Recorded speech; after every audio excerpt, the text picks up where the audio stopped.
Баршаңызға сәлем достар. Бүгін сіздермен бірге 40 қабаттан пәліш жасайтын боламыз. Ол үшін бізге 1 кесе жылы сүт, 1 кесе жылы су, 1 шай қасық дрожжи, 1 шай қасық тұз, 2 шай қасық сахар керек. Және де 2 ас қасық сұйық майды қосып, жақсылап араластырамыз. Жақсылап араластырып болғаннан кейін 2 кесемен ұн қосамыз. Достар, пайдалы рецепттерді жоғалтып алмас үшін каналға тіркелуді ұмытпаңыздар.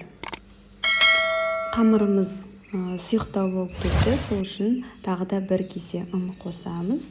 Және де жақсылап араластырып, қамырымыз көтерілгенше жылы жерге қоямыз. Шамамен 1 сағаттың көлемінде көтеріледі.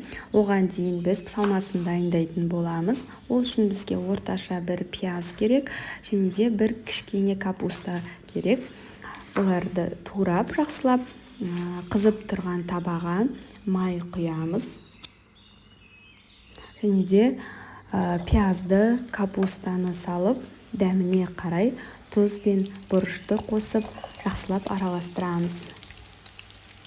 Бұл бәлішті түскі асқа да, кешкі асқа да дайындасаңыз болады. Жеңіл әрі оңай дайындалады.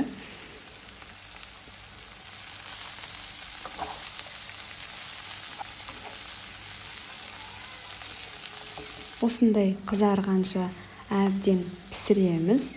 Және де қамырымызды дайындаймыз. Астыңғы үстіңгі бөліктерін жайып аламыз алдымен. Қамырымыз қатты жұқа немесе қатты қалың болмауы керек. Табамыздың астына жабысып қалмасын деп, осылай ұнды сеуіп қойдым. Содан кейін қамырымызды орналастырамыз. Бірінші астыңғысын орналастырып, жақсылап үстіне салмасын дайындаймыз. Салмамыз суыған болу керек обязательно. Осылай салып, үстіңгі бөлігін жауып, шеттерін жақсылап әдемілеп түйетін боламыз. Пирогты жұмыртқаның сарысымен, кунжутпен әдемілесеңіздер болады, бірақ ол міндетті емес. Және де пирогты кішкене демалдырып, 1 жарты сағаттай көтеріп қоямыз. Және де қызып тұрған пешке 180 градуста 30-35 минутта пісіріп аламыз. Пирогымыз дайын, бәріңізге ас болсын. Рецепт бойынша жасауға кеңес беремін.